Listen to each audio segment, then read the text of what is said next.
시간 같이 보실 말씀은 마가복음 6장 7절에서 13절 함께 추수하는 일꾼이 되어요입니다. 여러분 화면에 연필과 다이아몬드가 보이시죠? 저 연필 한 자루의 가격은 얼마 정도일까요? 아마 1,000원을 넘지는 않을 거예요.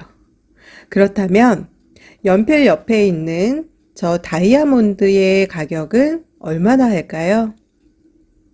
다이아몬드는 아마도 아주 작아도 꽤 많은 돈을 주어야만 살 수가 있을 거예요. 만약 우리가 연필 한 자루를 잃어버렸을 때에는 그 연필을 밤새 찾지는 않을 거예요. 하지만 만약에 다이아몬드를 잃어버렸다면은 밤새 찾겠죠? 그런데 여러분, 이 연필의 심과 다이아몬드가 같은 재료라는 것을 알고 계세요? 둘 다 같은 탄소 덩어리이지만 높은 열과 압력을 받은 탄소 덩어리는 아름답고 귀한 가치를 가진 다이아몬드가 되고, 그렇지 않은 탄소 덩어리는 연필 속에 들어가는 흑연이 되는 거예요. 여러분, 우리의 모임도 이것과 비슷해요. 우리의 모임도 그냥 흑연과 같은 그런 모임이 될 수도 있지만 다이아몬드와 같은 그런 어떤 귀한 가치를 가진 그런 모임이 될 수도 있는 거예요. 연필이 다이아몬드보다 하찮다라고 말씀드리는 것이 아니라 우리가 연필보다는 다이아몬드를 더 귀하게 여기잖아요. 그런 거와 같이 하나님께서도 우리 공동체가 어디서 볼 수 있는 그런 흔한 것, 잃어버려도 찾지 않는 그런 것이 되기보다는 누구나 찾고 누구나 귀하게 여기는 그런 아름다운 공동체가 되기를 원하세요. 그렇다면 하나님께서 보시기에 귀하고 아름다운 공동체가 되는 방법은 무엇일까요? 바로 친구들과 함께 복음을 전하면서 하나님의 사랑을 드러내서 보여주는 거예요. 이런 공동체를 하나님께서는 기쁘게 보시는 거예요. 오늘의 본문의 말씀으로 한번 들어가 볼게요. 예수님께서 12제자를 부르셨어요. 그리고 그 제자들을 2명씩 짝을 지어주셨어요. 그리고 그 제자들에게 더러운 귀신을 쫓아낼 수 있는 권능을 주셨어요. 그런데 예수님께서는 이러한 제자들에게 너희가 이 전도 여행, 복음 여행을 위해서 지팡이 외에는 양식이나 또 다른 주머니나 돈을 가지지 말라라고 그렇게 말씀을 하셨어요. 신만 신고 두벌옷도 입지 말라고 하셨어요. 왜 그렇게 말씀하셨을까요?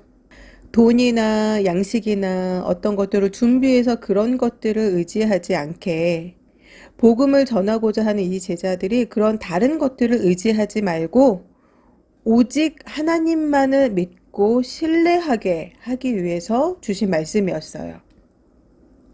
그리고는 너희들이 어느 집에 들어가든지 그 지역을 떠날 때까지는 그 집에 머물러 있으라 라고 말씀을 하셨어요.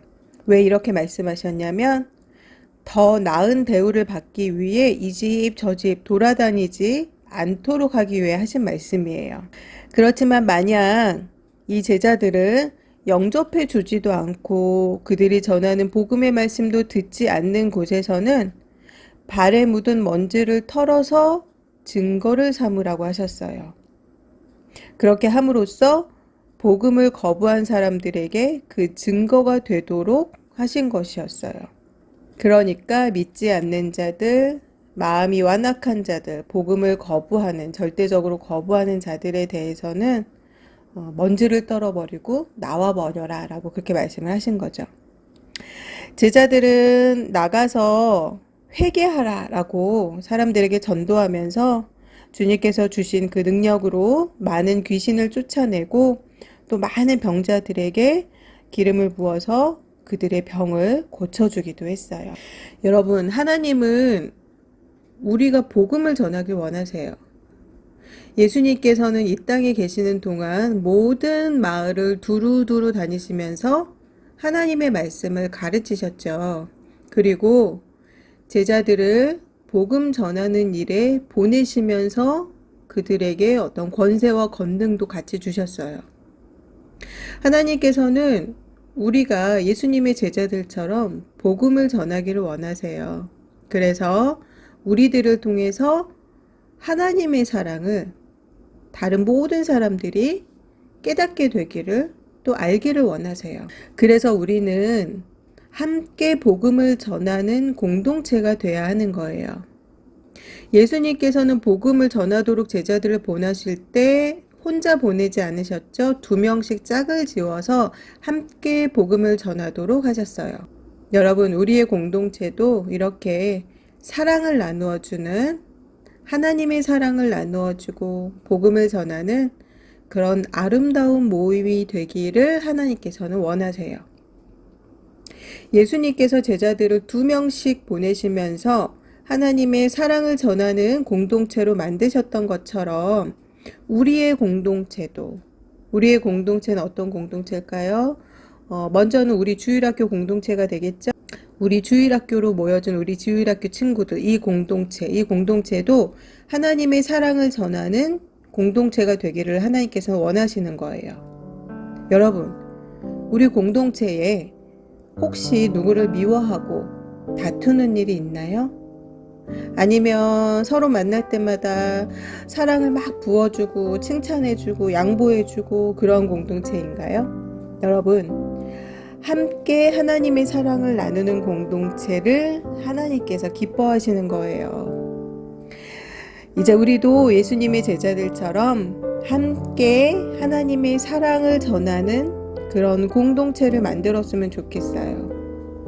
우리가 함께 같이 복음을 전할 때에 우리가 서로가 서로에게 더 큰 힘이 되고 또 하나님께서는 우리 공동체의 모습을 더욱 귀하게 보시는 거예요. 우리가 이번 주일은 추수감사 주일로 예배를 드리고 있어요. 추수한다라는 것은 곡식을 심고 또 나무를 심어서 어떤 열매들을 수확하고 그런 것들을 이야기하는 거잖아요. 그런데 하나님께서는 영혼의 열매를 추수하기를 원하세요. 무슨 말씀인지 아시겠어요?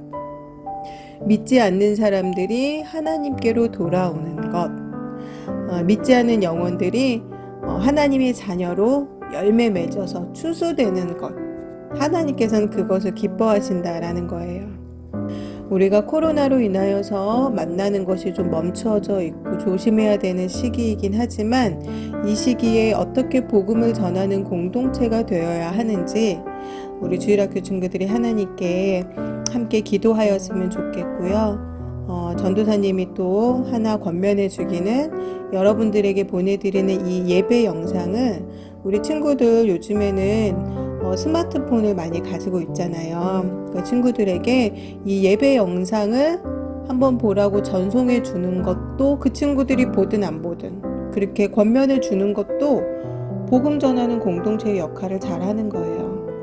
전사님이 숙제를 하나 내줄게요. 우리가 이번 주일하고 다음 주일은 모여서 예배를 못 드리고 온라인으로 가정에서 예배 드리는 여러분들이 전도하고 싶은 친구들, 언니들, 동생들 그들에게 이 예배 영상을 전송해 주면서 하나님의 사랑이야 라고 그렇게 한번 하나님의 사랑을 전하는 우리 주일학교 친구들이 되었으면 좋겠어요. 그래서 우리가 같이 모여서 예배 드리러 나올 때에 전사님에게 또 우리 모두가 같이 모여서 저는 누구누구에게 보냈어요. 저는 누구누구에게 해서 이렇게 답이 왔어요. 이런 것도 우리 같이 이야기 나눈 시간이 됐으면 좋겠어요. 또 우리 주일학교 친구들이 이렇게 예배 영상을 친구들한테 보내서 하나님의 사랑을 또 전달하고 또 그 사랑을 받아서 또 교회에 나오는 또 열매가 맺어질 수도 있겠죠. 그것을 위해서도 우리 모두 다 함께 같이 기도하기를 바라요. 자, 우리 마지막으로 다 함께 한번 외쳐보고 예배를 마치도록 할게요. 복음을 전하는 공동체가 되자. 하나님의 사랑을 나누는 공동체가 되자. 자, 우리 한 번만 더 큰 소리로 같이 외쳐볼게요. 시작.